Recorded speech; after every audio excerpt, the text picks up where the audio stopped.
Apa itu ethical hacking? Ethical hacking adalah praktik membobol sistem komputer dengan izin dari pemiliknya.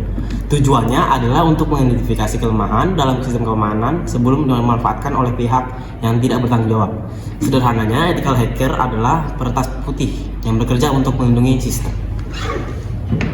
Perbedaan antara ethical hacking dan ethical hacking jahat. Black hat. 1. Tujuan ethical hacker bertujuan untuk melindungi sistem, sedangkan black hat hacker bertujuan untuk merugikan.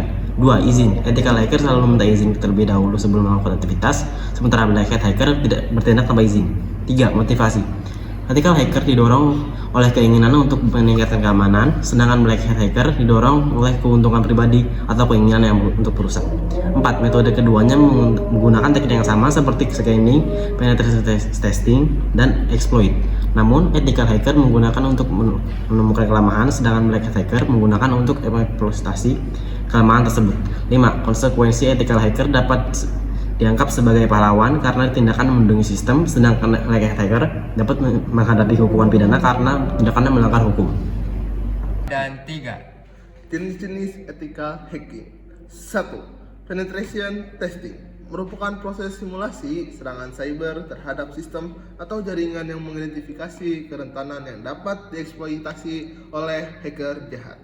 Tujuannya adalah untuk menguji keamanan sistem secara menyeluruh dan menemukan celah keamanan sebelum dimanfaatkan oleh pihak yang tidak bertanggung jawab. 2. Vulnerability assessment fokus pada identifikasi kerentanan dalam sistem atau aplikasi. Berbeda dengan penetration testing yang lebih bersifat aktif. Vulnerability assessment lebih pasif, yaitu hanya mengidentifikasi kerentanan tanpa mencoba eksploitasi. 3. Red teaming merupakan simulasi serangan cyber yang lebih kompleks dan terorganisir, melibatkan beberapa penyerang red team yang bekerja sama untuk mencapai tujuan tertentu. Red teaming biasanya melebihkan berbakti teknik seperti social engineer, phishing, dan exploit untuk menguji kemampuan pertahanan organisasi. 4. Social engineer testing manfaatkan psikologi manusia untuk mengeksploitasi kelemahan dan sistem keamanan. Teknik ini melibatkan manipulasi karyawan atau pengguna untuk mengungkapkan informasi sensitif atau melakukan tindakan yang tidak seharusnya. 5. Web application security testing berfokus pada pengujian keamanan aplikasi web seperti mengidentifikasi kerentanan seperti SQL injection, cross-site scripting, dan cross-site request forgery. 6. Wireless security testing yang mengidentifikasi kerentanan dalam jaringan nirkabel seperti Wi-Fi, Bluetooth, dan NFC. 7. Physical security testing menguji keamanan fisik seperti pintu, kunci, kamera CCTV, dan akses fisik ke gedung atau data center. 8. Cloud security testing menguji keamanan lingkungan cloud termasuk konfigurasi akses dan data tersimpan di cloud. 3. Mengapa organisasi perlu ethical hacking? 1. Perlindungan data sensitif. Data pelanggan, informasi keuangan, dan data rahasia lainnya merupakan aset berharga bagi organisasi. Ethical hacking membantu melindungi data-data tersebut dari akses yang tidak sah. 2. Mencegah kerugian finansial. Serangan cyber dapat menyebabkan kerugian finansial yang besar, baik karena data yang hilang, sistem yang rusak, atau reputasi yang tercemar. Dengan ethical hacking, organisasi dapat mengurangi resiko kerugian tersebut. 3. Meningkatkan kepercayaan pelanggan. Pelanggan semakin sadar akan pentingnya keamanan data. Dengan menunjukkan komitmen tersebut, keamanan organisasi dapat membangun kepercayaan pelanggan. Contoh, manfaat untuk keamanan jaringan. Identifikasi kerentakan ethical hacker dapat menemukan celah keamanan yang tidak terlihat oleh sistem keamanan biasa, seperti minkonfigurasi server, kelemahan pada aplikasi, atau kelemahan atau dalam protokol jaringan. Simulasi serangan. Dengan melakukan simulasi serangan, organisasi dapat menguji kemampuan respons tim, keamanan, dan mengidentifikasi area yang perlu diperkuat. Peningkatkan prosedur keamanan. Hasil dari ethical hacking dapat digunakan untuk perbaiki prosedur keamanan, seperti memperkuat bijakan kata sandi, menerapkan sistem deteksi intrusi, atau melakukan pelatihan keamanan bagi karyawan. Contoh, menyatakan manfaat keamanan jaringan. E-commerce apa itu? E-commerce. Itu cut dulu, Cok. Iya santai. E-commerce. E-commerce cowok e-commerce. E-commerce ya. E-commerce. E-commerce. Setelah Udah ya.